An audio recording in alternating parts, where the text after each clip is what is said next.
Vocês, a partir de agora está gravando, vocês estão me ouvindo ainda? José Antônio, vai voltar a entrar. Tá, tudo bem. Então, vamos lá.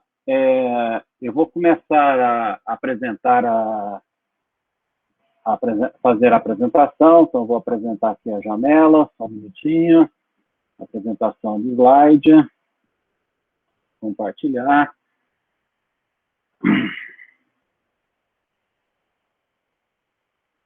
Deixa eu voltar aqui também. O Ítalo chegou.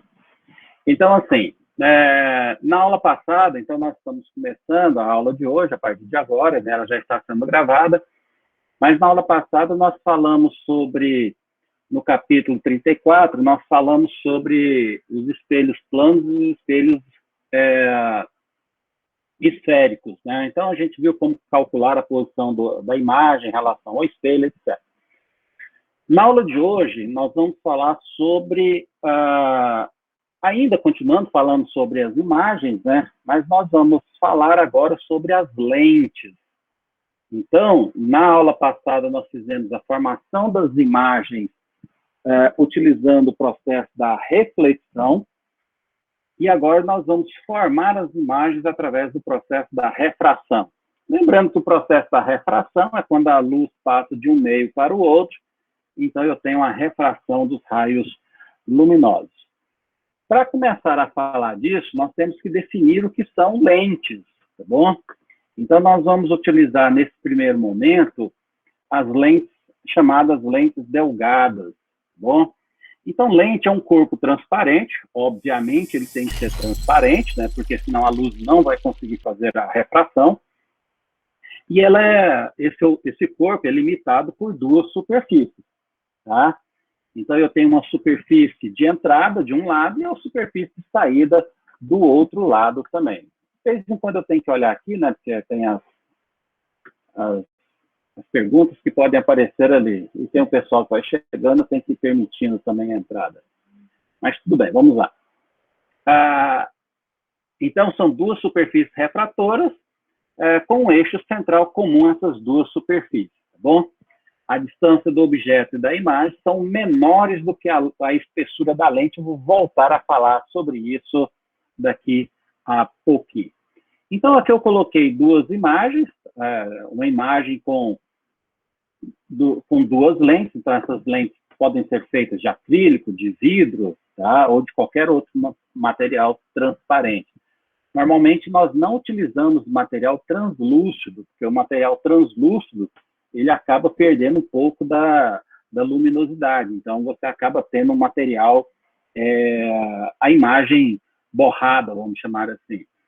Nesse capítulo também, nós trabalhamos apenas com as lentes não compostas, né? Ou seja, essa lente ela é fabricada de um único material.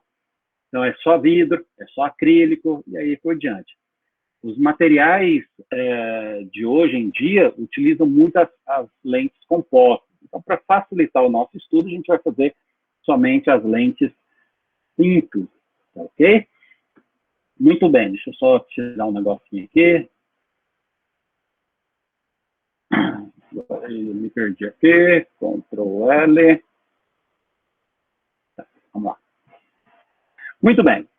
Então, nós vamos começar a falar sobre a refração e interfaces esféricas. Se vocês lembrarem da figura que eu coloquei aqui, ó, ela está fazendo essa curva. Então, lembra os nossos espelhos esféricos. Então, por isso que nós vamos começar a falar sobre a refração e interfaces esféricas. Lembrando, gente, que essas lentes elas são tridimensionais. Não é pelo fato de eu representar ela no plano da tela, no papel de vocês, que elas são bidimensionais. Elas são tridimensionais. Então, a curvatura delas é a curvatura de uma esfera, tá bom? Então, nós vamos... É como se fosse um roteirozinho que eu vou colocar aqui para vocês agora. Nós vamos examinar como que essas imagens são formadas pela refração. Então, os raios luminosos vão chegar até essa lente, vai sofrer a refração, e aí nós vamos ter a formação da imagem. Como eu disse para vocês, algumas propriedades ou algumas características que nós temos que levar em consideração nesse capítulo, tá? Se por acaso um dia você for fazer um estudo mais avançado na ótica, aí a gente pode tirar algumas dessas limitações. Então, nós vamos fazer a discussão, essas interfaces esféricas que eu coloquei para vocês, que vão formar as nossas lentes, ela vai ter um raio de curvatura R e também vai ter um centro de curvatura que nós vamos chamar de C. Esses dois dados serão importantes para nós daqui a pouquinho.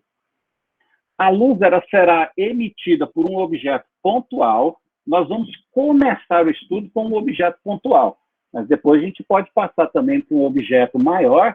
Se vocês lembrarem, nós fizemos a mesma coisa com os espelhos. A gente começava com um objeto pontual e depois colocamos uma setinha lá, que é um objeto grande. Bom, então, esse objeto pontual, ele vai estar em um meio de refração, que a gente vai chamar de N1, é o índice de refração N1, e essa luz que vai partir desse ponto, desse objeto pontual, ele vai incidir em uma interface esférica, refratora, obviamente, e ela vai passar, ou seja, ser refratada para o meio 2, que é o segundo meio. Esse meio 2 tem diferença com o meio 1. Então, por exemplo, nós vamos pegar uma lente de acrílico e colocar no ar, ou a gente coloca uma lente de vidro na água, tá? Então, esses dois meios eles serão diferentes. Então, o meio 1 e o meio 2. Normalmente, nós vamos utilizar o meio 1 como sendo o ar, que é onde a gente usa realmente as lentes, tá? Mas você pode ter qualquer meio de incidência que a gente quiser. O nosso interesse, então, é determinar se os raios luminosos, depois de refratados na interface, eles formam uma imagem real ou virtual. Quando o raio chega até essa interface, como ela vai mudar de meio de propagação, esse raio luminoso vai mudar o meio de propagação, então ele sofre um desvio. A gente já viu isso lá no capítulo sobre ondas eletromagnéticas, que quando um raio luminoso passa de um meio menos refringente para mais refringente, ou seja, de mais mole para mais duro, ele vai se aproximar da reta normal. Se for o contrário, de mais duro para menos duro, ele vai se afastar da reta normal. Então, significa que esse raio vai sofrer um desvio. E vai ser esse desvio que vai nos dar a consideração se a gente vai ter uma imagem real ou uma imagem virtual. Muito bem. Aí eu coloquei aqui, só para a gente começar a brincar com as nossas figuras, algumas possibilidades. Então, aqui, ó, em volta aqui é o ar, por exemplo, que é o meio N1, e a nossa lente, essa daqui, vai ser o meio 2. Então, eu tenho um objeto aqui pontual, um raio de luz vai sair daqui, vai sofrer a refração. É claro que essa refração aqui está bem exagerada, que era para caber na figura, e ela vai chegar aqui. Se a gente pegar um outro raio luminoso que parte aqui, ó, ele chega aqui. Então, nós vamos ter uma imagem real. A gente vai discutir isso com mais detalhes daqui a pouquinho, tá, gente? Agora, se eu colocar aqui o objeto dentro do meio 2, né, dentro da lente, se isso fosse possível, então o raio luminoso sairia por aqui, sofreria uma refração e chegaria daqui. Então, de novo, eu tenho uma imagem real. Bom? Vamos pegar agora uma outra situação. Agora eu coloquei o objeto aqui, o raio veio por aqui, atinge a superfície limítrofe, ou seja, onde faz a separação de um meio para o outro, e sofre esse desvio para cá. Observe que esse raio luminoso que eu estou apontando aqui com o laser, ele não vai interceptar esse eixo principal, mas o prolongamento dele, aqui para a esquerda, é que vai interceptar o nosso eixo principal. Com isso, eu tenho uma imagem virtual. A mesma coisa acontece aqui, ó. Coloquei o objeto dentro da lente, então o raio luminoso veio, sofreu um desvio, o prolongamento desse raio formou a imagem virtual. E mais um exemplo aqui, né, agora um outro tipo de lente, a mesma coisa, ó, o objeto bateu aqui, sofreu desvio, o prolongamento formou a imagem. Então, virtual. O objeto aqui dentro. Veio incidência, refratado, o prolongamento. Ele é a imagem daqui. Então, é uma imagem virtual. Então, daqui a gente já pôde observar que se o prolongamento dos raios refratados é que cruzar para formar a imagem, essa imagem vai ser virtual. Se for o próprio raio refratado que forma a imagem, essa imagem vai ser real. Eu coloquei essa notação aqui, ó. Então, se o raio refratado, e isso aqui é interessante eu marcar aqui para vocês, ó, sempre nós vamos formar a imagem através do raio refratado. É esse raio que vai me interessar. Então, se o raio refratado, intercepta o eixo central, lembre-se, gente, eu estou falando de uma fonte, de um objeto pontual. E eu coloquei esse objeto pontual lá no eixo central, tá bom? Então, por isso que eu estou falando do raio refratado interceptar o eixo central. É claro que se a gente pegar um objeto maior, esse eixo refratado vai interceptar outras partes da nossa imagem. A gente vai até fazer isso mais adiante.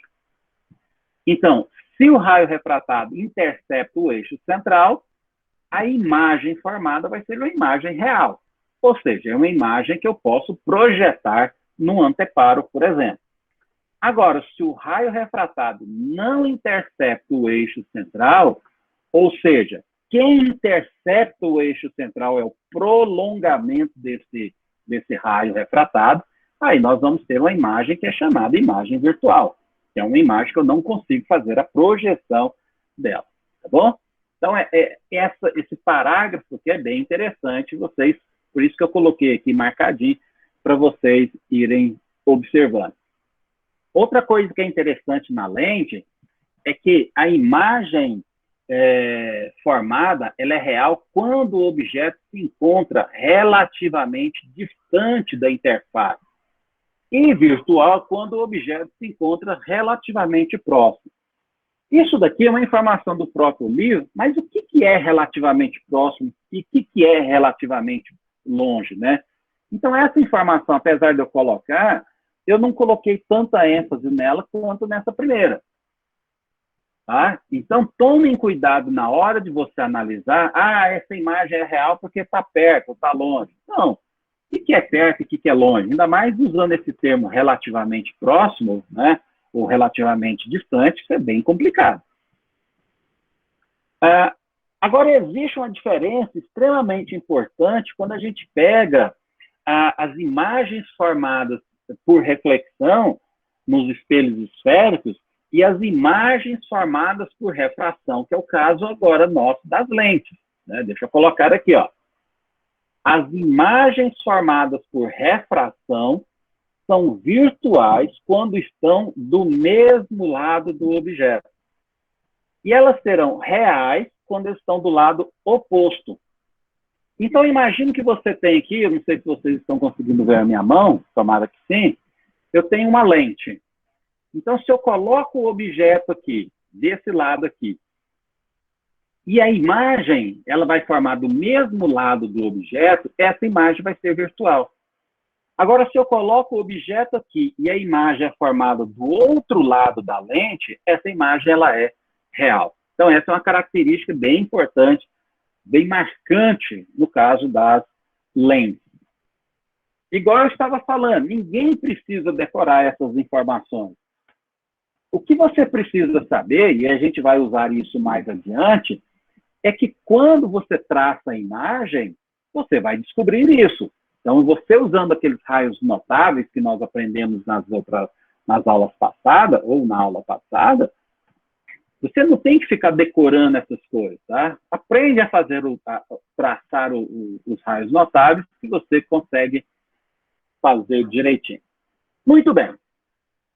Obviamente, quando você vai produzir uma imagem, você precisa saber aonde essa imagem está sendo formada. E essa formação da imagem, ela é dada pela forma da superfície refratora. Ou seja, uma equação matemática que serve quando a luz é refratada, ou seja, passa de um meio para outro meio. Tá bom?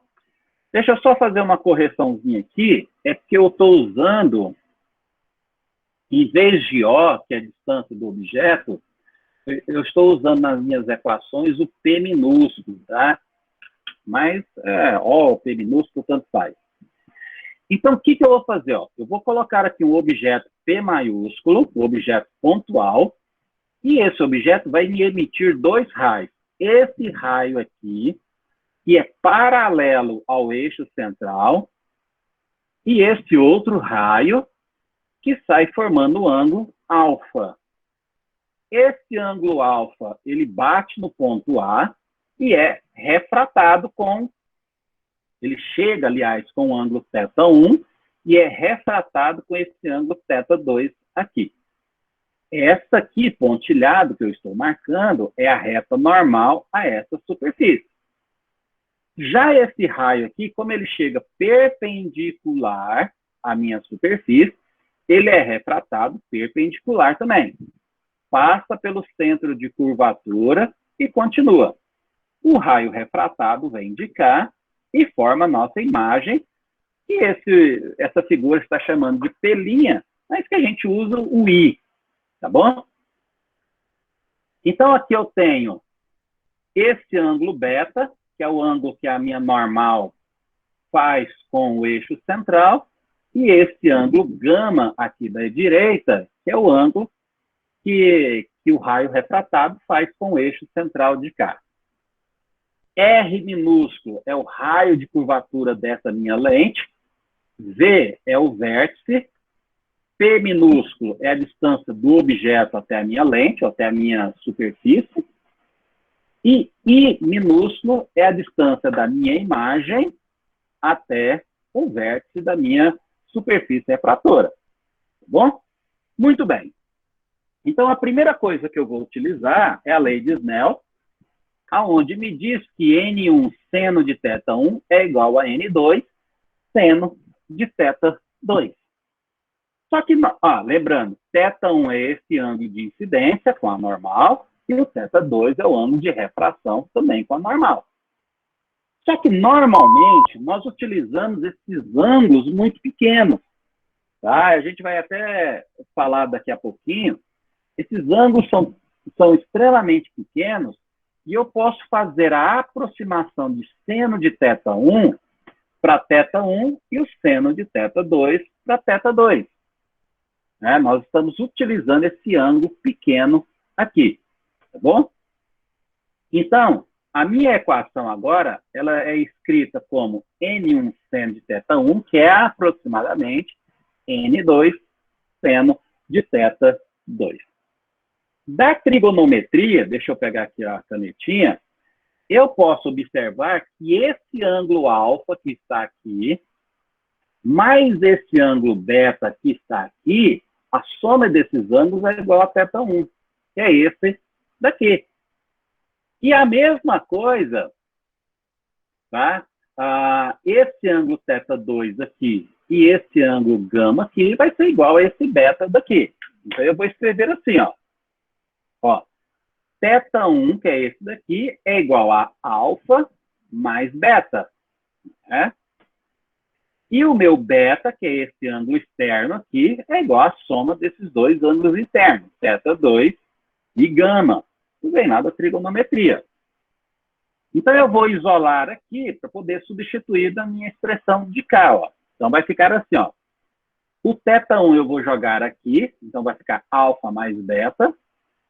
E vou isolar o θ2, vai ficar beta menos gama, tá? Eu coloquei lambda aqui, mas é gama, tá, gente? Perdão.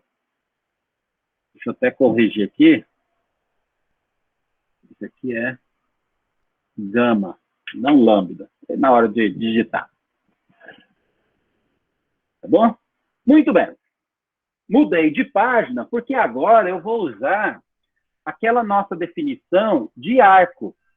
Então, se eu pegar um ângulo que é igual ao arco sobre o raio, né? Lembrando que aqui é P, né? Que é a distância do objeto até o espelho, então P, eu posso escrever que esse ângulo alfa que está aqui, eu tenho que parar para adicionar pessoas, vai ser igual a esse arco, né, que é do A até C, aqui é C, tá? Na minha notação eu não uso V, eu uso C minúsculo. Mudança de notação com a figura. Não é esse C maiúsculo, não. Então, se eu pegar esse arco aqui, o ângulo alfa é igual a esse arco dividido por P. Deixa eu trocar de cor aqui da caneta para marcar os outros. Ó. Vou pegar aqui uma azul. Agora, o ângulo beta, que é esse daqui, ó, vai ser o arco AC também, só que agora dividido por R. E o último ângulo, vamos pegar aqui uma outra cor, vamos pegar verde, que é o ângulo gama, que é esse daqui, ainda é o arco AC, que é esse daqui, só que agora dividido por esse raio, que é o L, que é o I, perdão. Então, com isso, eu tenho a definição desses três ângulos aqui. O alfa, o beta e o gama. O que eu vou fazer? Eu vou substituir esses ângulos aqui nessa minha expressão. Ó. Primeiro, eu vou abrir aqui a multiplicação. Tá? Vou pegar esse beta, juntar com esse beta daqui, e esse gama que eu vou juntar com esse alfa de cá. Então, ficou N1 alfa mais N2 gama, eu passei esse aqui para cá. N1 eu passei para cá, então ficou N2 menos N1, beta. Coloco o beta em evidência, ficou N2 menos N1. Bom? Daqui para cá, eu só juntei esse termo da esquerda aqui com esse da direita. Agora sim, eu vou pegar esses alfa, o beta e o gama e vou substituir aqui, ó. No lugar do alfa vai vir esse termo, AC sobre P. No lugar do beta, AC sobre R. Essa notaçãozinha aqui, gente, é o arco de A até C, tá? O arco ficou só sobre o C, mas aí foi falha minha. E o gama vai vir aqui, ó, substituindo AC sobre I. Então, vamos passar para o lado de cá. Fiz a substituição e observe agora que o nosso AC, ou seja, o arco, ele pode ser simplificado. Ó. Eu tenho o arco dos dois lados da minha igualdade. Então, eu vou ficar com 1 sobre P, N1, 1 sobre P, mais N2, 1 sobre I, que é igual a 1 sobre R, N2 menos N1. Aqui eu só juntei os termos aqui, né? Passei o N2 aqui para dentro e esse termo aqui para cá. Não fiz nada demais, não. E essa, então, é a minha, reescrevendo a minha equação para colocar ela em destaque. Então, N1 sobre P mais N2 sobre I, que é igual a N2 menos N1 sobre R. Essa, então, é a chamada fórmula da superfície refratora. Então, eu consigo agora calcular as informações sobre a minha superfície refratora, tá? Sabendo o raio dessa superfície refratora. Lembre-se, gente, isso é importante. Alguém mais está travando, ou só o João, quem está travando o som? Por favor, me dê uma resposta. Aqui está limpinho o som. Tá, valeu, Bruno. A Poliana está ok. Valeu. Então, mas se estiver travando, vai me falando também, tá, gente? Então, agora, o que vai acontecer?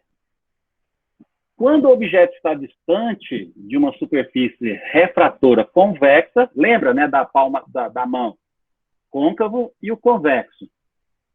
Então, se você coloca o seu objeto do lado da parte convexa, esse raio vai ser positivo. Só um minutinho, isso. Agora, se você coloca, que apagar a luz aqui do escritório, se você coloca o objeto do lado côncavo, ou seja, do lado da curvatura, você vai usar esse R como negativo. Para a gente tomar um cuidado aqui nesse Rzinho aqui, tá bom? Então, esse jogo de sinais vai ser importante, principalmente quando a gente estiver resolvendo os exercícios. Carolina, eu vou pedir para você fechar a sua câmera, porque aí fica a transmissão fica mais fácil para você também, tá bom? E aí a transmissão chega melhor para você. Só se não estiver te atrapalhando, tá? Se tiver, não tem problema não. Muito bem. Então, o que nós vamos fazer agora? Nós vamos trabalhar com as lentes delgadas, né? Existem algumas características para a gente falar sobre as lentes delgadas. Então, a lente, como eu já disse, é um corpo transparente, limitado por duas superfícies refratoras com um eixo central comum. Isso a gente já falou lá no comecinho da aula. Eu só quis reforçar aqui. Qual é o papel da lente? Então, a lente ela vai fazer com que os raios luminosos incidentes, principalmente os raios paralelos ao eixo central, eles se aproximam. Então, nós chamamos essas lentes de lente convergente. Tá? Vai aparecer uma figurinha aqui para vocês. Ó. Então, se você tem esse raio que vem paralelo, passa pela lente, a representação é essa daqui, e elas vão convergir para esse ponto, que é justamente o ponto onde o mouse, o laser está colocando. Então, nós chamamos essa lente de lente convergente. Se a lente fizer o papel contrário, ou seja, se a lente fizer com que os raios que chegam, né, depois da refração se afastarem, nós dizemos que é uma lente divergente. Então, ó, mais ou menos isso daqui, ó. Então, os raios luminosos estão vindo paralelos, tá? Depois que passa pela lente, eles se afastam. Então, significa que isso são raios, que é uma lente divergente, porque nós afastamos os raios. Deixa eu só voltar aqui um pouquinho, porque isso é uma informação que a gente tem que ter em mente. Nós vamos ter dois tipos de lentes, então. As lentes convergentes e as lentes divergentes. As lentes convergentes, depois que os raios luminosos são refratados, vão aproximar para um ponto, e as lentes divergentes vão afastar esses raios, separar esses raios, né? Eu ia falar afastar de um ponto, mas eles nunca vão chegar nesse ponto. Então, aqui, eu só repito a informação para ficar mais clara. Então, aqui está uma lente convergente, e esta daqui, ó, é a representação gráfica dela. Então, nós colocamos as duas setinhas para cima para poder mostrar que é uma lente convergente. Isso vem dessa figura aqui, ó. Não sei se eu vou conseguir desenhar, principalmente com a canetinha aqui, ó. Mas é mais ou menos isso, ó. É por isso que esse desenho nós utilizamos a convergente. Tá, ó, é a mesma figura da lente barrigudinha aqui, ó. Para uma lente divergente, nós mudamos a setinha, tá vendo? Agora a setinha é para dentro da figura. Então, quando a gente... porque às vezes a gente não desenha essas lentes desse tipo, né? A gente vai desenhar as lentes dessa maneira, que é uma maneira bem mais fácil de escrever. Tá ok? Tá bom? Tá ok, eu não gosto de falar mais não. Agora tá bom só. Tá ok, não. Existem, dentro das lentes, uma classificação ou uma subclassificação. E é claro, gente, que essa subclassificação vai depender do seu uso. Então, aqui, como nós estamos interessados somente na produção da imagem, nós não vamos entrar em muitos detalhes sobre essa subclassificação das lentes, tanto a convergente quanto a divergente. Se eu não me engano, nem o Halliday ele entra nesse assunto falando sobre essa classificação. Mas existe o que a gente chama de lentes convergentes biconvexas, que são essas gordinhas dos dois lados, a lente plano-convexa, que um dos lados é plano e a outra convexa. E a côncavo-convexa, ó, côncavo e a convexa.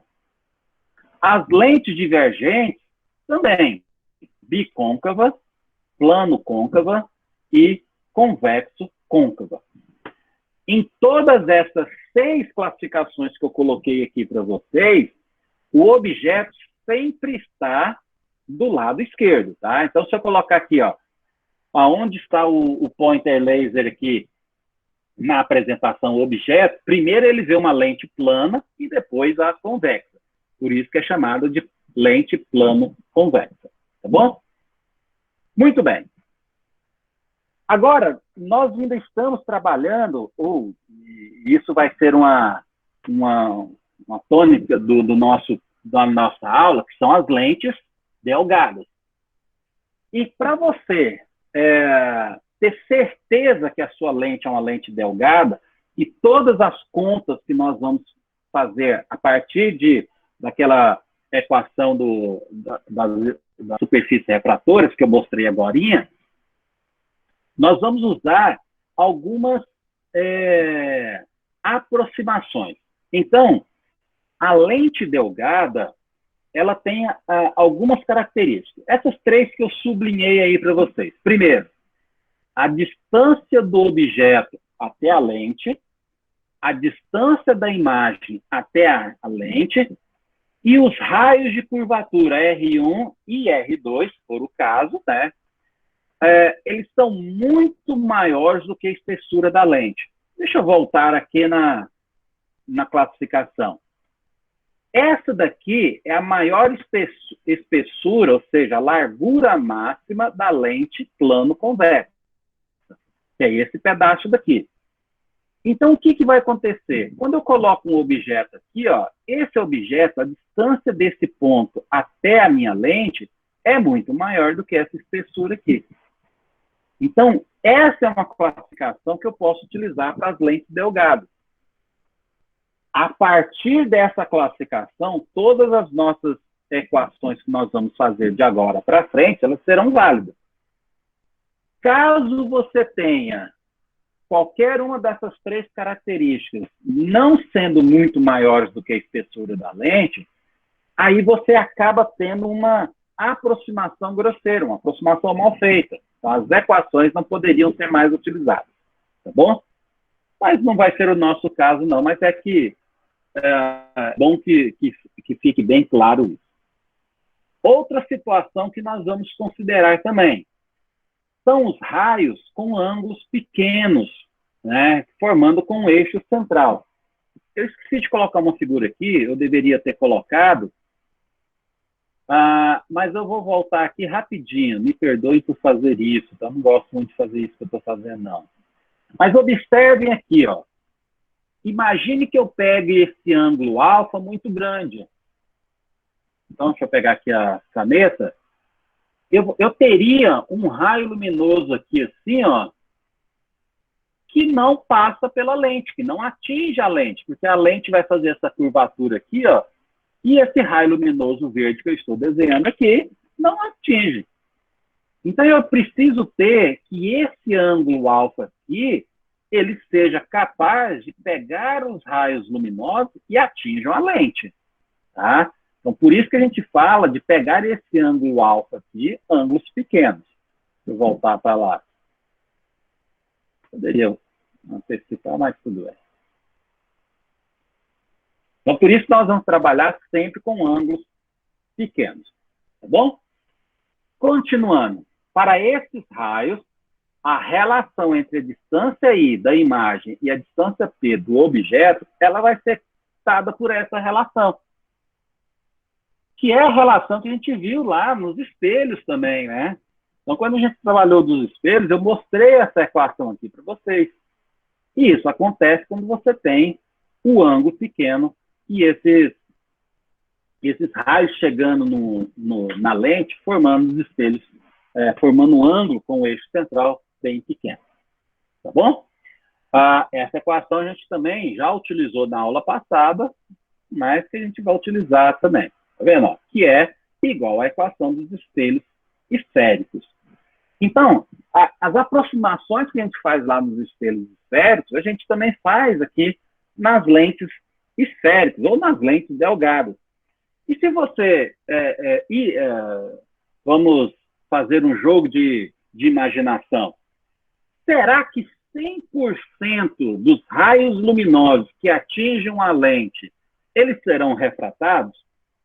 Nós já observamos isso no capítulo sobre ondas eletromagnéticas, que uma porção desse raio incidente ele é refletido. Então, apesar da lente, né, a principal função da lente é fazer a refração dos raios luminosos, parte desses raios serão refletidos. Então, significa que mesmo as lentes sendo feitas para refratar, ela acaba tendo uma reflexão. Muito de vocês, né, que agora não dá para ver, né, porque vocês estão com a câmera fechada, mas muitos de vocês, como eu, usam óculos. E quando vocês vão lá na ótica, na loja, para mandar fazer a receita do seu óculos, comprar armação, etc., sempre tem uma vendedora que quer te empurrar o quê? Lentes anti-reflexo, né? Que é para ela não refletir. Então, provavelmente, como eu liguei uma lâmpada aqui para me iluminar um pouquinho melhor, provavelmente vocês estão vendo o reflexo dessa lâmpada no meu óculos. Mas o meu óculos é uma lente. Então, essa luz refletida, ela vai obedecer, tá, essa propriedade que é da dos espelhos esféricos também. Para uma lente delgada de índice de refração N, então eu peguei um objeto qualquer, sei lá, uma lente feita de vidro. Então, o N é o índice de refração do vidro. Ou então uma lente de acrílico. N vai ser o índice de refração desse acrílico. E coloquei essa lente imersa no ar. Nós sabemos, deixa eu até colocar aqui, que no ar, o N do ar é igual a 1. Né? Vou colocar aqui, ó, índice de refração 1. Esse daqui seria o N2. Então, eu coloquei uma lente no ar, então o índice de refração igual a 1, e o N2 eu estou chamando de N. A distância focal, ela é dada, né? Aqui está a nossa figura, ela vai ser dada por essa expressão aqui, ó. Essa lei ela é chamada lei de fabricante de lente. Então, todo fabricante de lente, ele utiliza essa equação para montar a lente. Observe que aqui eu tenho dois raios. Eu vou demonstrar essa equação nos próximos slides, tá, gente? Essa equação tem dois raios. Porque eu tenho esse raio de curvatura de cá e esse outro raio de curvatura de cá. Se fosse um círculo perfeito, o raio de curvatura seria o mesmo. O centro 1 e o centro 2 seriam iguais. Tá bom? Coloquei um objeto aqui. Esse raio luminoso partiu daqui, sofreu um desvio para cá, depois sofre uma outra refração e chega daqui. Bom? Um outro raio luminoso que saiu daqui, passou por aqui e chega daqui. Então, aqui é a imagem formada pelo nosso conjunto. Agora, observe o seguinte, gente, isso aqui é importante. Essa primeira superfície refratora aqui, ó, da esquerda, ela vai formar essa imagem daqui, ó. Que é uma imagem virtual, porque ela é formada pelo prolongamento desse raio refratado aqui, ó. Se eu pegar um raio luminoso aqui para a esquerda, cruza com ele aqui, então, ó, formou. Essa imagem virtual aqui, ela se comporta como objeto para essa segunda superfície refratora. Então, é um jogo de imagens, né?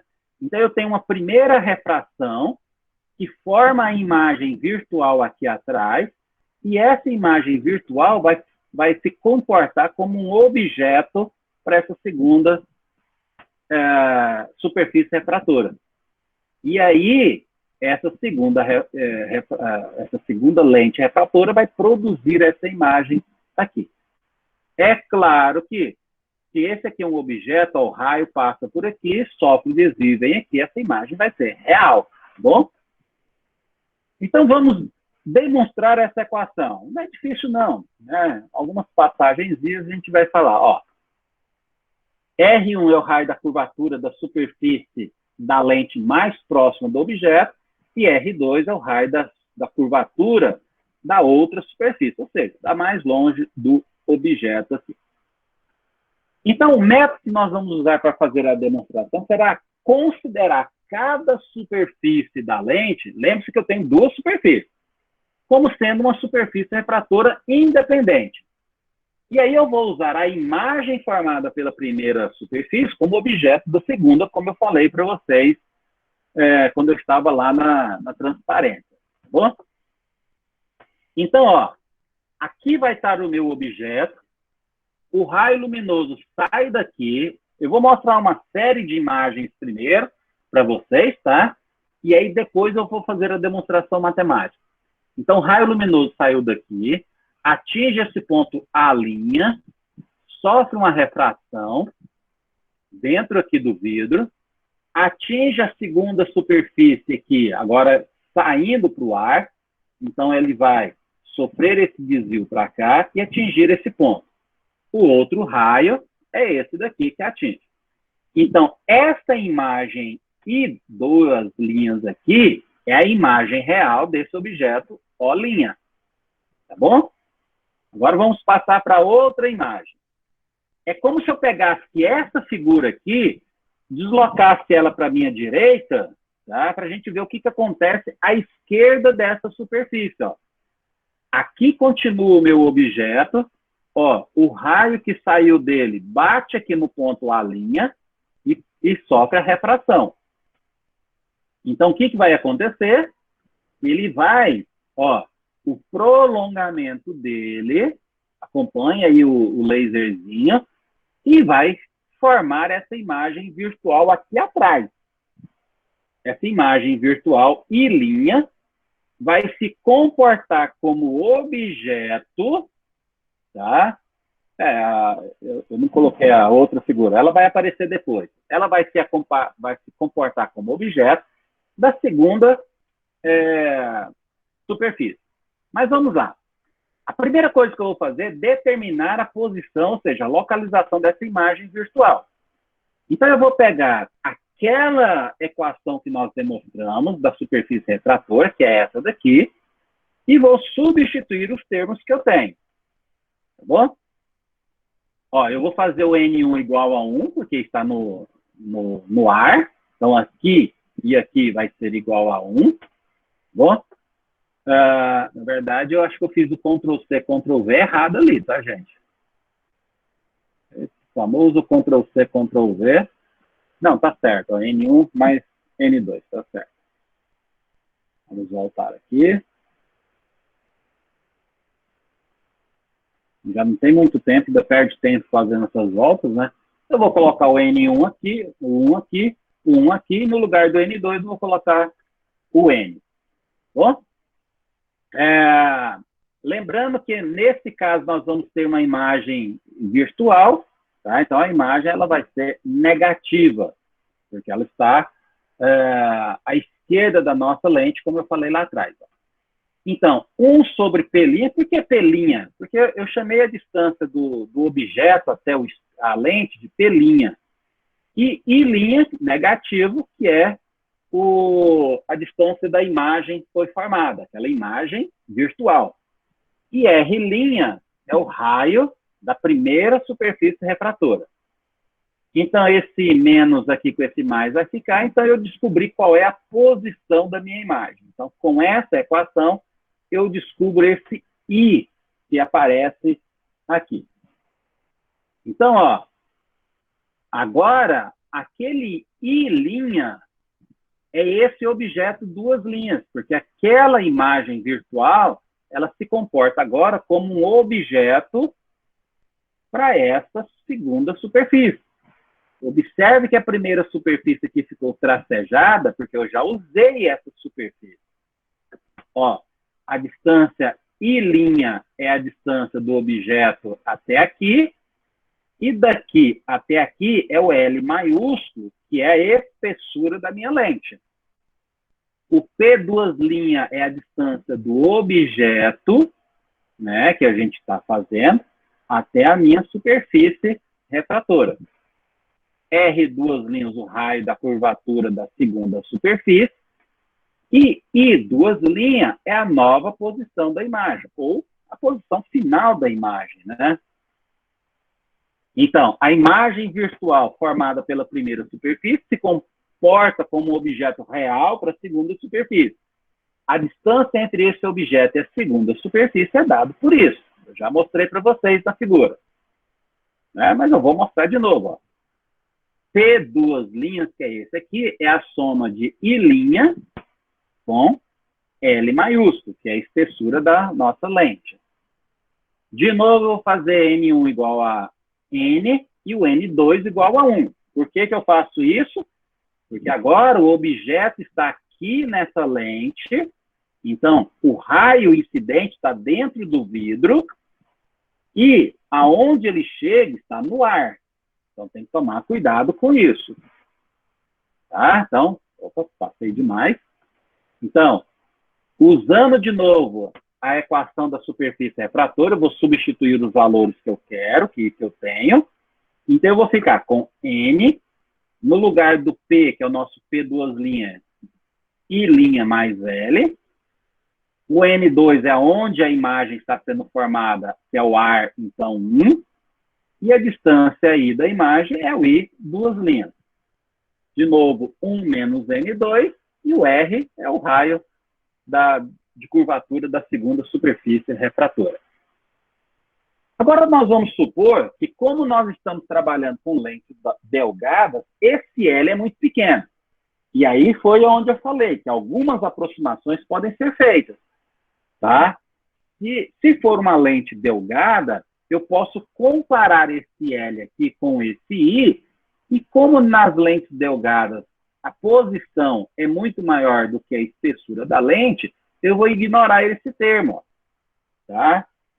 Então, eu posso escrever ó, que N sobre I' mais 1 sobre I' é igual a menos N menos 1, R'. Aqui eu só escrevi daqui para cá, não fiz nada demais não, tá? Porque agora eu vou pegar, ó, essa é a posição da imagem final e essa é a posição da minha imagem virtual, que é aquela primeira, tá bom? Ah, uma coisa que eu esqueci de falar para vocês é que, de vez em quando, vocês ficam atentos lá no Classroom, porque a lista de presença ela vai acontecer lá no Classroom mesmo, tá? Então, ela vai aparecer por volta de 9 horas, eu acho que eu coloquei, sei lá, a hora que eu coloquei. Então, ela vai aparecer lá no Classroom, vocês não precisam sair aqui do Meet, tá? Você é só abrir uma nova aba aí no seu navegador e vai lá no Classroom para você poder responder a sua chamada lá, tá bom?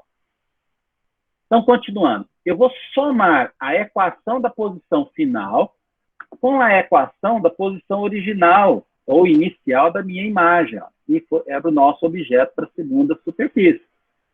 Então, quando eu somar esses dois termos, perdão, tem que vir aqui. Quando eu somar esses dois termos, então, lado esquerdo com lado esquerdo, direito com direito. Então, fica essa expressão grandona. Tá bom? Esse termo central com esse termo central, eu posso cancelar e fazendo a matemáticazinha aqui, né?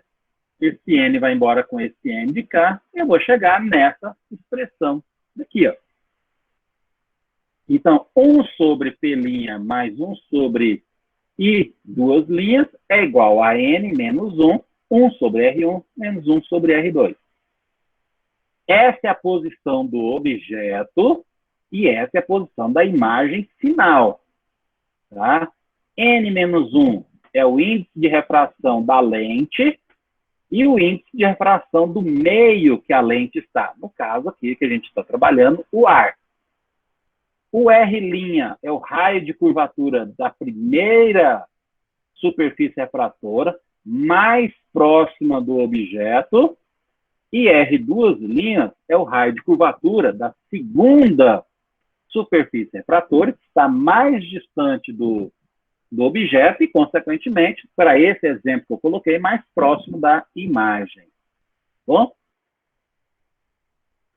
Então, finalmente, chamando a distância entre o objeto e a primeira superfície simplesmente de P, e a distância entre a imagem da segunda superfície simplesmente de I, essa equação aqui pode ser escrita, então, dessa forma.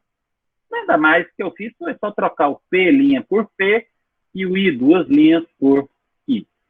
Então, essa aqui é uma equação que eu consigo, sabendo qual é a posição do meu objeto, eu descubro qual é a posição da imagem formada pela nossa lente.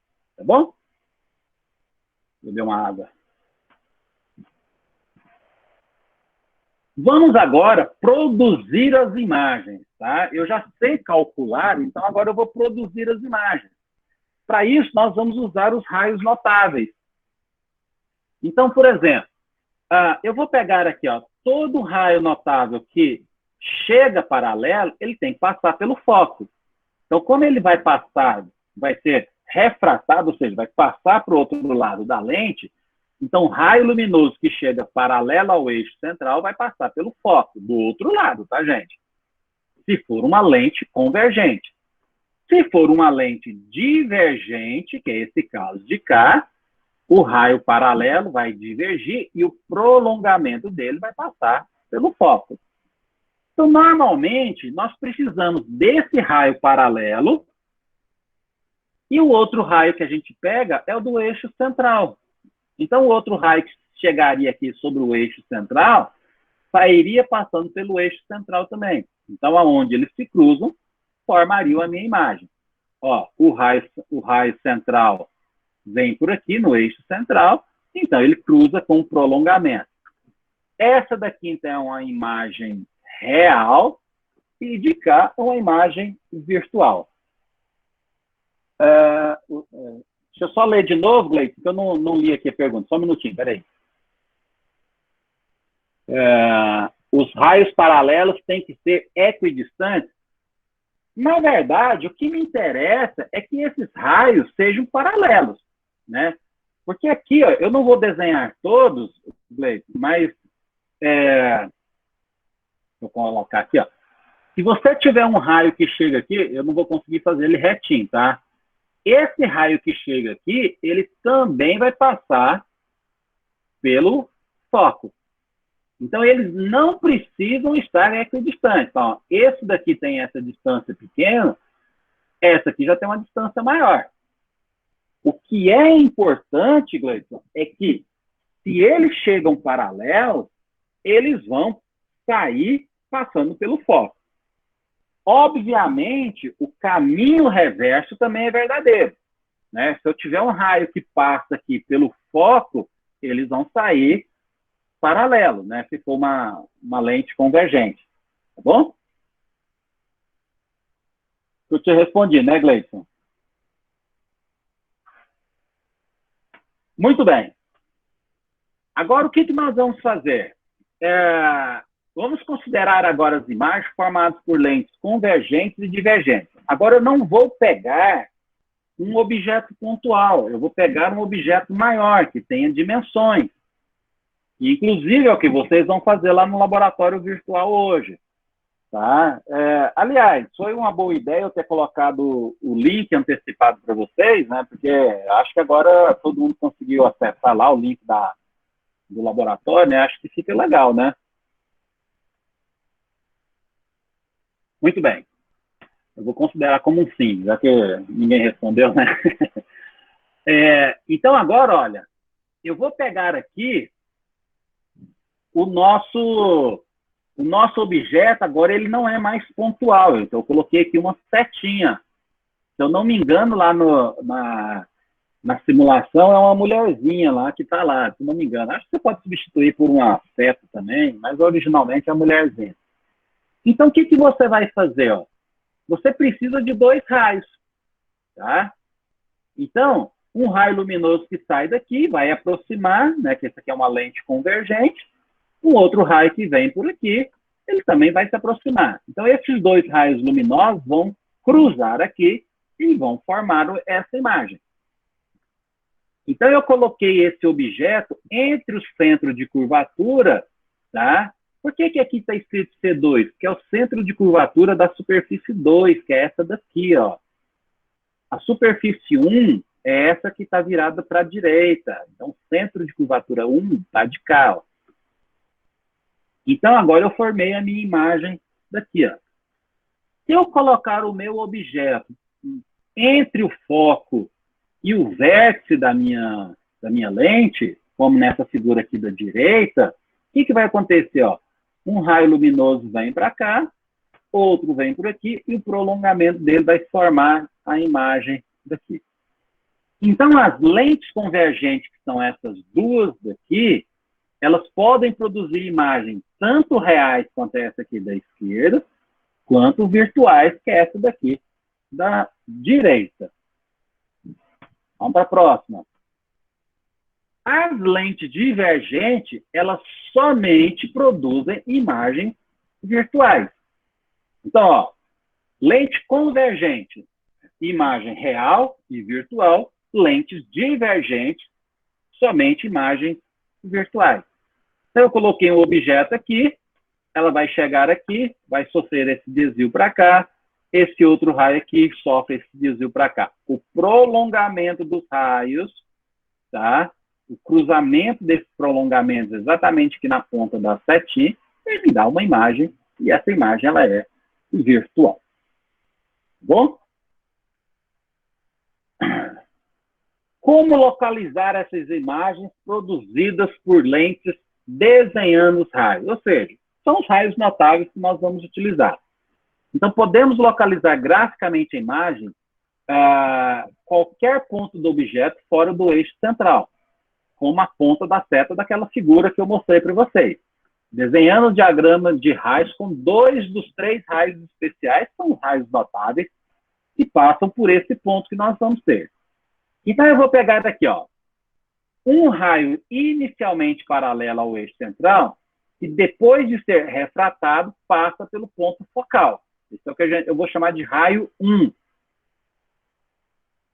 Um raio que passa pelo ponto focal, depois de ser refratado, vai ficar paralelo. Então, esse vai ser o raio 2. E um raio que passa pelo centro da lente, ele sai da lente sem mudar direção. Ou seja, se passa pelo centro, ele sai passando pelo centro também. Porque atravessa uma região da lente na qual os 2 lados são quase que paralelos que nós temos. Então, aqui, ó, eu coloquei 2 figuras. Uma com uma lente convergente e com uma lente divergente. Coloquei o objeto na mesma posição, tá? A única diferença é que convergente, divergente. Lembre-se, eu tenho 3 raios, eu preciso de pelo menos 2. Então, vamos lá. Ó. Saiu aqui do ponto O', que é a altura do objeto, né? Então, paralelo, ele tem que passar pelo foco. Está aqui o foco. Ele saiu paralelo, sofreu desvio, passa pelo foco. Um outro raio, ele sai, passa pelo centro da lente, que é o ponto A, e ele segue sem sofrer desvio. Então, todo raio que passa pelo centro não sofre desvio. Se eu tivesse pego um outro raio que passa aqui pelo foco, quando ele atingir aqui a minha lente, ele vai sair paralelo, cruzaria aqui. Então, essa imagem aqui é uma imagem real, porque ele fez o cruzamento dos próprios raios transladados. Pegando o mesmo objeto, colocando na mesma posição, agora eu tenho um raio paralelo, ele é um raio divergente, então ele vai afastar. Ó. Então, o prolongamento dele, aonde vai bater? No foco. Um raio central aqui, passando por aqui, ele vai vir de cá. Então, observe que a imagem ela é virtual porque ela é formada pelo prolongamento dos raios refratados. Renato, mas aqui está contínuo, ó, tá? Mas o raio refratado é do ponto A para em diante. Então, esse raio que eu estou colocando aqui, ó, o prolongamento dele é para cá. Então, eu formei a minha imagem virtual. Bom? Então, deixa eu só voltar aqui. Nós ainda temos um tempo bom. Então, nós aprendemos a calcular essa posição. Nós sabemos calcular essa posição P, que aqui está O, né? Sabemos calcular esse I, tudo pelas equações que eu mostrei lá atrás para vocês. Sei como formar a imagem, então se eu precisar localizar a imagem, é fácil, eu consigo localizar usando 2 ou mais objetos. Então, não é que nós encerramos o estudo das lentes, e agora a gente vai usar essas lentes nos instrumentos ópticos, tá bom? Então, ó, obviamente, o primeiro instrumento óptico que nós temos é o olho humano. É lógico que eu não sei, né, nem metade de que cada uma dessas coisas aqui faz no olho, né? Isso aí é fisiologia, né? Essa parte de medicina, biologia, explicaria melhor. O que é mais importante para nós aqui são alguns que eu vou falar para vocês. Ó. Primeiro, a retina, que é a parede aqui do olho, a parede interna do olho, é a nossa tela, o nosso anteparo. Então, a imagem ela é formada nessa retina. Então, quando você tem descolamento da retina, você tem um problema de visão sério. Porque essa retina ela está ligada nesse nervo óptico aqui, ó, que faz a ligação do olho até o cérebro. Então, a luz que chega aqui até a retina é transformada em impulsos elétricos que vai até o cérebro. E aí você consegue identificar a imagem. A córnea, a pupila, né, é como se fosse a abertura por onde a luz vai passar. Então, quando você vai ao médico oftalmologista, né, você vai dilatar a pupila, né, então você abre o espaço onde você tem a entrada de luz.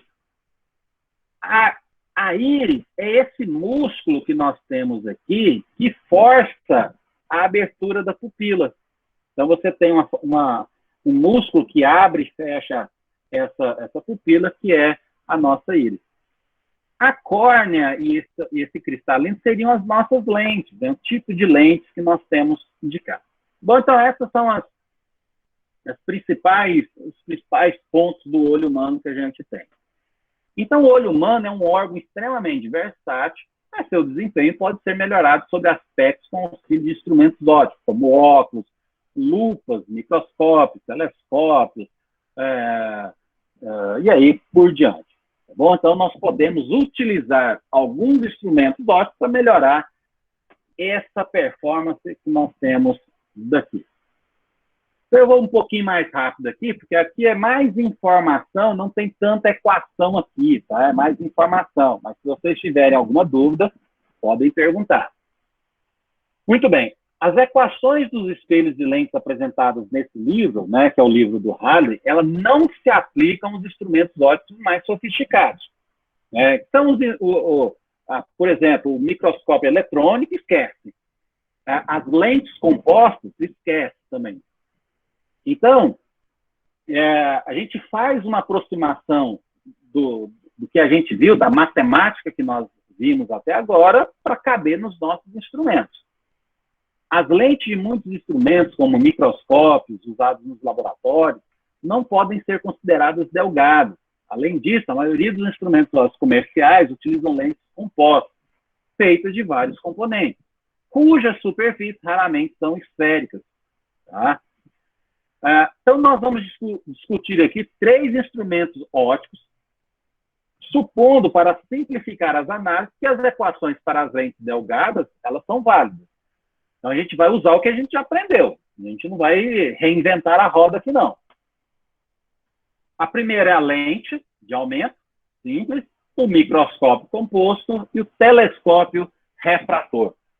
Eu não vou entrar muito em detalhes de funcionamento desses equipamentos. Vou mostrar o básico que a gente precisa, tá? Para dar tempo para a gente falar de alguns defeitos de visão. Eu ainda tenho mais meia hora de aula. Então, vamos lá. Vamos começar pela lente de aumento. Então, você tem aqui uma figura, né, de uma lente de aumento. Então, aqui você tem aonde você segura e a lente propriamente dita é isso daqui. O quanto essa lente vai aumentar vai depender de alguns parâmetros que eu vou mostrar para vocês daqui a pouquinho. Muito bem. O olho humano normal só é capaz de focalizar, eu não estou falando de enxergar, estou falando de focalizar. Ou seja, o que é focalizar uma imagem? É você deixar aquela imagem nítida para você observar. Tá? E essa formação, ela é lá na retina. Lembre-se que quando a imagem é formada na retina, você consegue ver a imagem bem focalizada, bem nítida. Muito bem.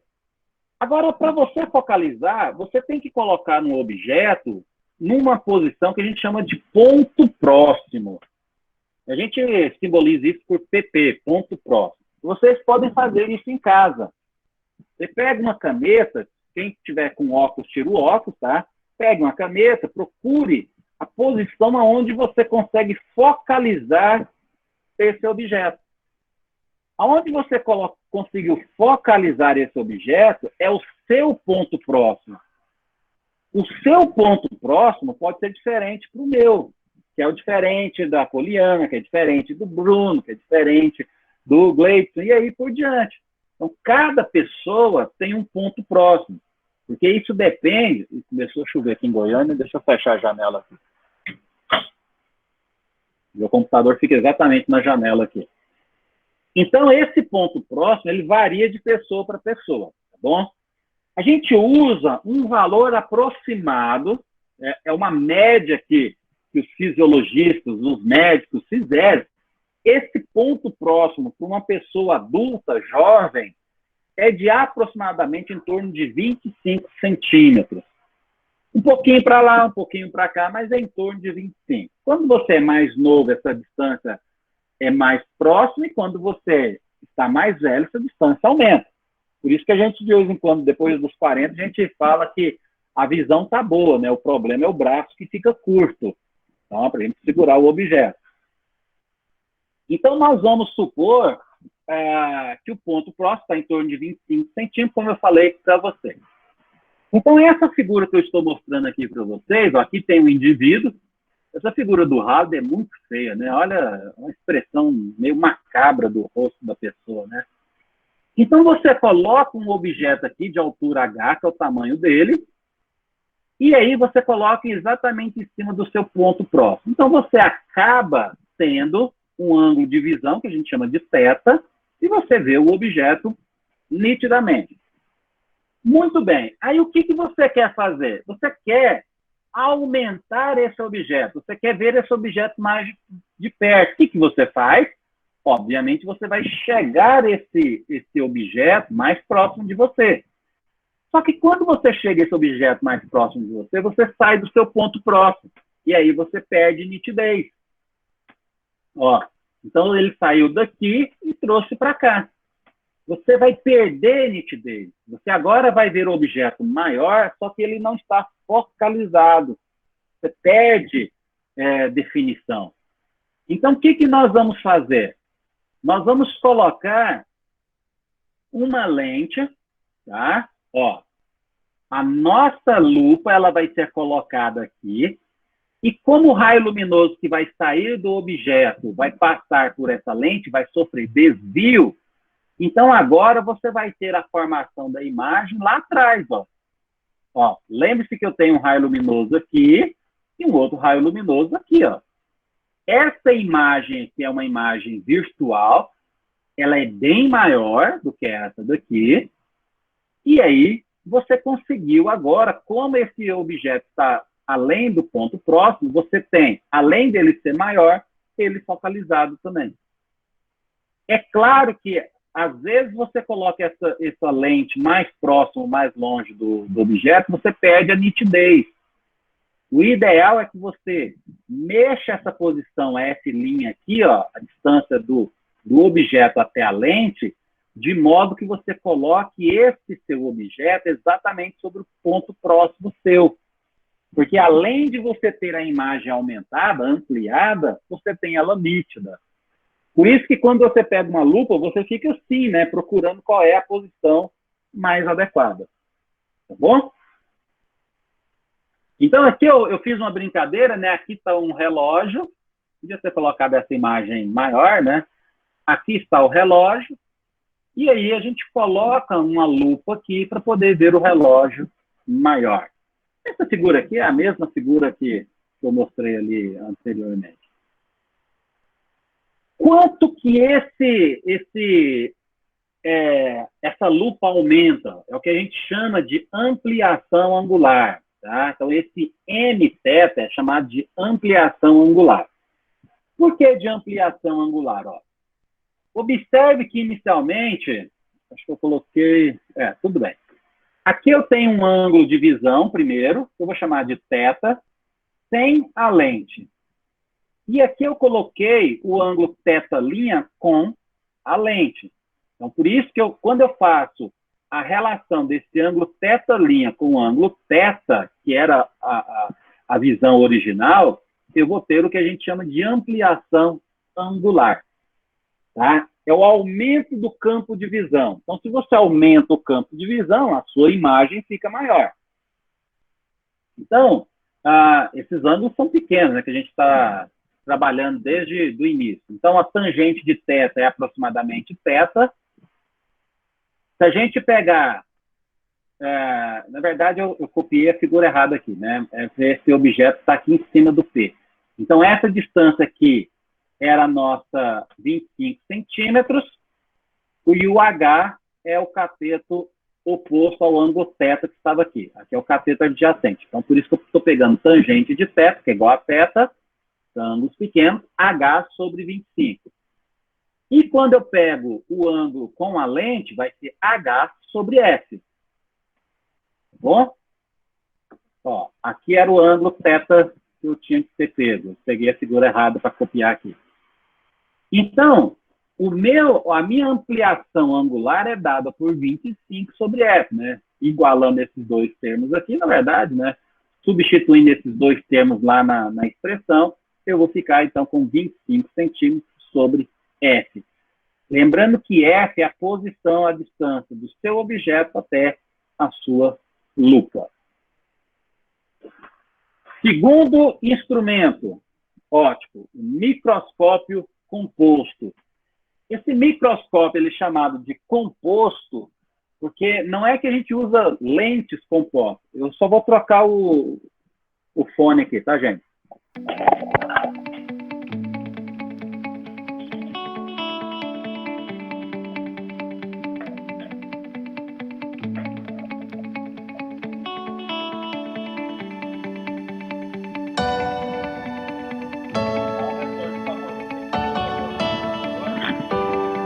Sim, mas um pouco mais baixo agora.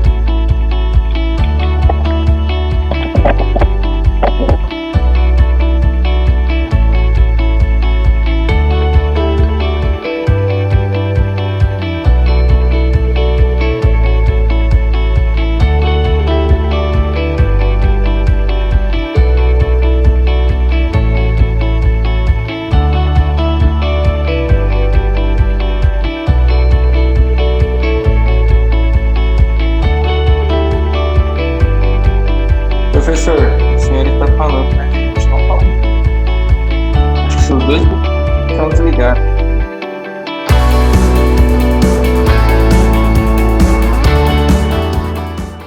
Agora foi, Bruno? Por favor, me responda. Agora foi. Valeu, obrigado. Bom ter esse apoio de vocês. Senão, o que seria de mim sem vocês, né? Vamos lá, vamos agilizar um pouquinho. Agora é mais informação, tá? O microscópio composto, mesmo que se eu passar um pouquinho, depois eu dou um tempinho lá para vocês na aula de laboratório. Ele é dito composto não pelo fato de você ter uma lente composta, mas sim por você ser formado por duas lentes ou mais.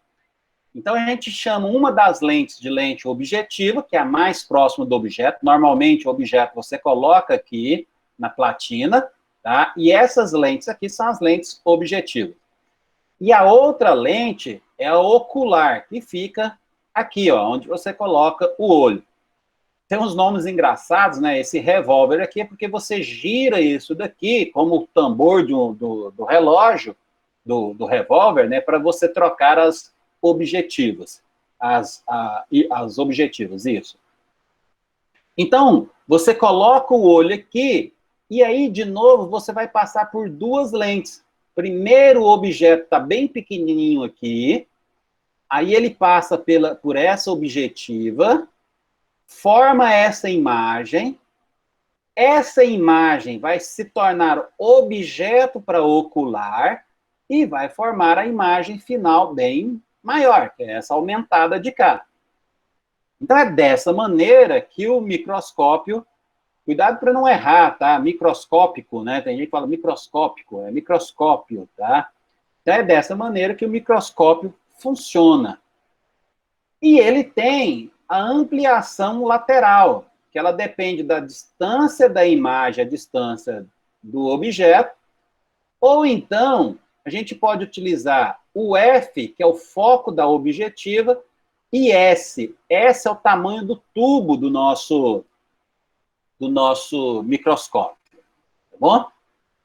Além da ampliação lateral, que eu coloquei aqui, nós podemos ter a ampliação total. Então, você pega aquele M, que é a ampliação lateral, e multiplica pela ampliação angular, né? Porque uma das lentes vai funcionar como se fosse uma lupa, tá bom?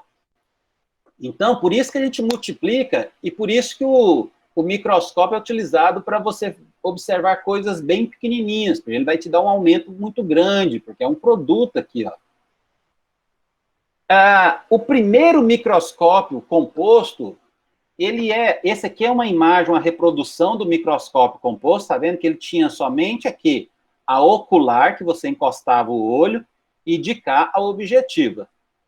Então, o primeiro microscópio composto, eu fui atrás para pesquisar, o pessoal dá toda a informação a esse Zacarias Janssen, tá? Zacarias Janssen. Só que esse Zacarias Janssen, ele era filho de Hans Janssen, que é esse cara aqui da esquerda. Então, o que acontecia? Na época que o microscópio composto foi publicado e mostrado, esse cara aqui tinha só 14 anos. Então, existe, né, eu não sei se o pai quis dar crédito ao filho, mas o microscópio composto, então, ele vamos chamar, dito como sendo fabricado por Zacarias Janssen, tá bom? Do lado de cá, eu coloquei duas imagens de microscopia.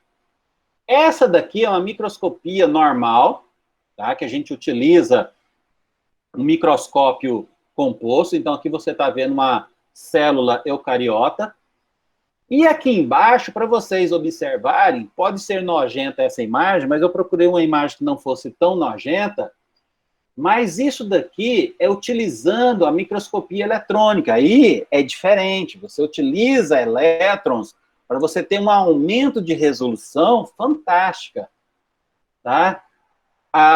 Se alguém quiser responder por áudio ou quiser escrever aqui no chat, está valendo para vocês, tá? Está valendo, assim, podem me responder. Alguém imagina o que poderia ser isso daqui? Tá? O que seria essa região e o que seria essas protuberâncias que nós temos aqui? Não, Poliana, não é uma folha. Pelo, barba. Exatamente. Isso daqui eu tirei de uma peça publicitária da Gillette, tá? Da fabricante de lâminas de barbear. Então, ele mostra como que o rosto de uma pessoa, então isso aqui é a pele, e depois que a lâmina de barbear passou por esses pelos da barba. Observe que isso aqui está bem cortadinho, né? Esses aqui já não foram cortados porque eles não tinham espessura para alcançar na gilete, ou na lâmina de barbear, tá? 3 lâminas, né? Então, assim, mostra o poder de visualização da microscopia eletrônica. Vamos continuar, porque nosso tempo é curto. Um outro é o que a gente chama de telescópio refrator. Eu não vou falar do refletor, porque nós estamos trabalhando apenas com as lentes refratoras, né? Então eu vou falar só sobre o refrator. O telescópio, os primeiros telescópios, eles começaram a surgir através de alguns fabricantes holandeses de lentes. Só que o primeiro cara a realmente utilizar esse conjunto de lentes para ver algo, para aumentar as coisas, foi Galileu. Então, Galileu, ele desenvolveu o primeiro telescópio refrator, tá bom? O problema do telescópio refrator é que quando você vai observar corpos celestes, por exemplo, a luz que passa pelas lentes sofre a dispersão cromática. Então, você acaba perdendo visuabilidade dos objetos, porque aí você começa a ver o arco-íris toda hora. Então, por isso que o telescópio refrator ele foi substituído, substituído não, né? Mas ele, vamos dizer, foi aprimorado para o telescópio refletor. Se eu não me engano, foi Newton que fez essa mudança, essa chavezinha que nós temos aí. Tá bom? O telescópio refrator, ele é o contrário do microscópio composto, tá? Em vez de você observar coisas pequenas, você vai observar coisas grandes. Mas você tem aqui, ó, a ocular, a objetiva do mesmo jeito. Como você vai observar objetos bem longe, então os raios luminosos vão ser praticamente paralelos. Então, eles vão atingir aqui um ponto, porque aqui é uma lente convergente, então vai formar essa imagem. Essa imagem vai servir de objeto para esse ocular, e aí você vai ter a imagem aqui fora da nossa telinha aqui. Bom? Então, essa aqui é só falando sobre a disposição das lentes, não precisa. De novo, a gente calcula a ampliação angular, só que agora eu vou usar o foco da objetiva e o foco da ocular. Bom? Agora, deixa eu só voltar aqui um pouquinho. Essa equação aqui, ela é interessante porque, assim, quando você vê a característica de um telescópio e falar quanto maior for esse aumento angular, maior vai ser a amplificação do objeto que eu estou estudando. Então, por exemplo, eu vou apontar o meu telescópio para a Lua, e aí, se eu tiver uma amplificação angular grande, eu vou ver muitos detalhes da Lua. Então, você fica preocupado somente com essas grandezas, que é o foco da objetiva e o foco da ocular. É claro que essas duas características de um telescópio, elas são essenciais, mas não são as únicas. Eu coloquei aqui algumas sequências de imagens para vocês verem, ó. Essa primeira imagem mostra o planeta Saturno bem nítido, dá para ver aqui a separação dos anéis, e com forte brilho devido à pouca ampliação. Você não vê muitos detalhes dela, a imagem está pequena. Aí você aumentou a ampliação, então a imagem com maior aumento, mas com uma boa nitidez. Então agora essa imagem está maior do que essa, e a nitidez também está boa, você vê mais detalhes do que aqui. Nessa terceira imagem, você aumentou tanto a amplitude, ou seja, o aumento angular, que você perde detalhes da imagem. Então, isso aqui mostra como que você tem que tomar cuidado que uma imagem boa através do telescópio não depende somente de você aumentar demais o objeto. Você sair dessa imagem para essa aqui é pequena, essa aqui é grandona, só que você perdeu nitidez daqui. Uma coisa que é importante nos telescópios é o que a gente chama de poder separador, ou poder de resolução. Então, poder de resolução ou poder separador é uma propriedade que o telescópio possui de isolar e tornar possíveis detalhes muito pequenos. Essa característica não depende do aumento, e sim do diâmetro, tá, da objetiva do instrumento. Quanto maior for o diâmetro da objetiva, maior será o poder separador. Então, se você pegar objetivas, ou seja, a boca do telescópio grande, você vai ter um poder separador, um poder de resolução maior. Obviamente, quanto maior for a boca do telescópio, a gente chama de boca a parte da objetiva, tá, gente? Você vai ter mais captação de luz e, por isso, você acaba tendo mais resolução. Essa aqui é uma imagem de Saturno, tá? Obtida pelo telescópio Hubble, mostrando auroras no polo de Saturno, que é as auroras aqui, ó. A luminosidade também é importante, eu vou adiantar um pouquinho. Esse aqui é um telescópio, multi-espelhos telescópio, tá? Ele é formado por 6 espelhos de 1,8 metros de diâmetro. Então, você acaba tendo uma superfície de espelhos fosse de 6,5 metros. Então, quanto maior for os espelhos também, mais luminosidade você vai ter, e aí, obviamente, você acaba tendo uma imagem melhor. E uma outra característica dos telescópios é o que a gente chama de campo visual, né? Representa a área aparente do céu que vemos pelo telescópio. Essa propriedade varia de acordo com o aumento e o tipo do ocular utilizado. Então, são algumas características que você deve levar em consideração na hora de você comprar um telescópio, tá? Ou na hora de você fabricar o telescópio. Rapidinho, gente, eu sei que nossa aula está quase acabando, faltam 6 minutinhos, mas aqui que eu vou falar para vocês é bem rápido e é mais, que não tem nenhuma equação, continua na base da informação. Como que a imagem é formada no olho humano, então? Então, o que vai acontecer? O raio luminoso vem aqui, passa pelo cristalino, que é uma lente biconvexa, tá? Converge os raios e até a retina. Então, a imagem é formada na retina. Lembre-se, você já deve ter ouvido falar muito, né? Na retina, a imagem é feita de cabeça para baixo. O nervo óptico pega essa sensação, leva para o cérebro, e aí você tem, então, a retina funcionando como anteparo, o nervo óptico vai transformar essa imagem, essa luz, em impulsos elétricos, que vai determinar a formação da sua imagem.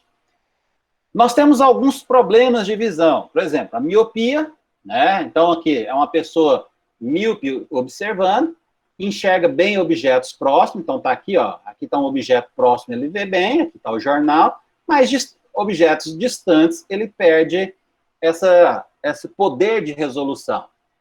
Por que acontece isso? Quais são as causas da miopia, tá?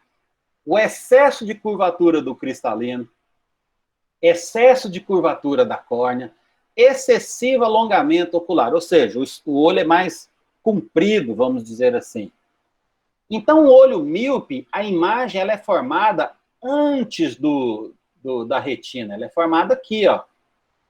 Então, você precisa pegar esses raios aqui e jogar eles um pouquinho mais para trás. Então, para isso, a gente usa uma lente divergente, porque ela vai pegar esses raios aqui e alongar um pouquinho mais para cá, até a imagem chegar de cá. Tá bom? O hipermétrope, né, a visão do hipermétrope, ele enxerga bem de longe, mas de perto ele fica embaçado, ó. Visão de longe, legal, mas a visão de perto tá ruim. Então, a hipermetropia é o nome dado ao erro de focalização da imagem no olho. Então, ó, ocorre quando o ponto mais próximo, aquele ponto PP do olho, está mais afastado do que o olho normal, ou seja, mais do que 25 centímetros. Então, no caso do hipermétrope, a imagem é formada depois da retina. Aí alguém deve estar se perguntando, como é que a imagem vai ser formada atrás da retina, né? Na verdade, seria o prolongamento deles aqui, ó. Quando os raios batem aqui na retina, não está focalizado. Então, você precisa pegar esses raios aqui, ó, e convergirem ele mais. Então, você utiliza uma lente convergente. Bom? O astigmatismo deve-se a uma forma irregular na córnea. Os raios de luz são focados em diferentes pontos e a imagem não é nítida. Você utiliza a correção do astigmatismo usando lentes cilíndricas. Eu não falei aqui sobre lentes cilíndricas, tá bom? A presbiopia é a chamada vista cansada ou braço curto. Ele é semelhante à hipermetropia. Você usa lentes convergentes também. Beleza, gente? Então, essas são algumas informações que eu queria passar para vocês, principalmente sobre, agora esse finalzinho é mais informação mesmo. Vocês devem fazer a leitura do livro, dar uma olhadinha lá no material. A lista de exercícios eu já coloquei. Pô, Renato, gostou só do finalzinho, Renato? Aí você me derruba, mas tudo bem, pelo menos gostou do finalzinho, tá ótimo. Mas, brincadeira, Renato. Então, vocês podem fazer lá a lista de exercícios, vai fazendo. E deixa eu só ver uma coisinha aqui, vou sair daqui rapidinho. Antes de vocês dispersarem,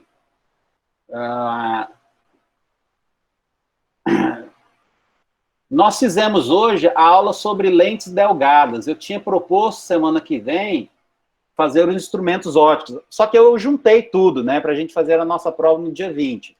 Então, semana que vem eu vou fazer uma aula sobre resolução de exercícios. Então, eu puxei os instrumentos ópticos para fazer tudo hoje, aí eu encerro a teoria desse capítulo, e aí na semana que vem eu faço aula de exercício. Então, uma aula ao vivo de novo, resolvendo exercício. Então, vocês já podem, durante a semana, começar a fazer os exercícios, porque depois vocês vão ter que entregar a lista de exercício também.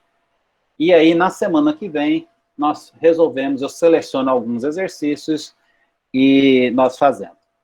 Durante essa semana de hoje, até o final de semana, até terça-feira, né, porque eu gosto de preparar bem as aulas para vocês, até terça-feira, se você tiver algum dos exercícios da lista que eu passei para vocês, que vocês não conseguiram, manda para mim.